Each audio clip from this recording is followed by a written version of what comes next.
അപ്പൊ ഈ തേനീച്ചകൾ ഇങ്ങനെ കൂട്ടത്തോടെ ഇളകി ഇങ്ങനെ വന്നു കഴിഞ്ഞപ്പം ഇവിടെ മേളിൽ ഷൂട്ടിംഗ് എടുക്കുക. അപ്പം ഷൂട്ടിംഗ് നടന്നുകൊണ്ടിരിക്കുന്നതിനിടയ്ക്ക് അതിന്റെ സെറ്റിലുള്ള ഒരുപാട് ആൾക്കാർ ഈ തേനീച്ചകൾ ഇളകി വരുന്നത് കണ്ടിട്ട് ഓടുന്നുണ്ട്. കാരണം റിസ്ക് അല്ലേ, വെള്ളച്ചാട്ടത്തിന് മുകളിലാണ് ഷൂട്ടിംഗ് നടക്കുന്നത്. ഓടി അങ്ങോട്ടങ്ങനെ താഴേക്ക് വീണ് കഴിഞ്ഞാൽ കഴിഞ്ഞില്ലേ.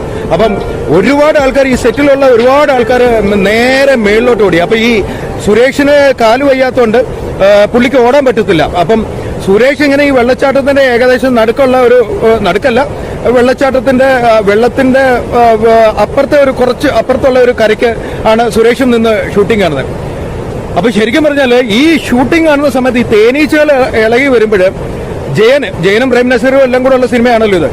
ജയന് ഈ സുരേഷിനെ എടുത്തോണ്ട് നേരെ മേളിലോട്ട് ഒരൊറ്റ ഓട്ടം ഓടി. അതായത് തേനീച്ചകൾ പുറകെ വരുന്നുണ്ട്, ബാക്കിയുള്ള ഒരുപാട് ആൾക്കാർ തുണിയും സാരിയും ഒക്കെ ഇട്ടിട്ട് മേളിലോട്ട് ഓടുന്നുണ്ട്. അത് കഴിഞ്ഞിട്ട് സേഫായിട്ടുള്ള ഒരു ഭാഗത്ത് എത്തിച്ചു. അപ്പം അങ്ങനെ എന്നിട്ട്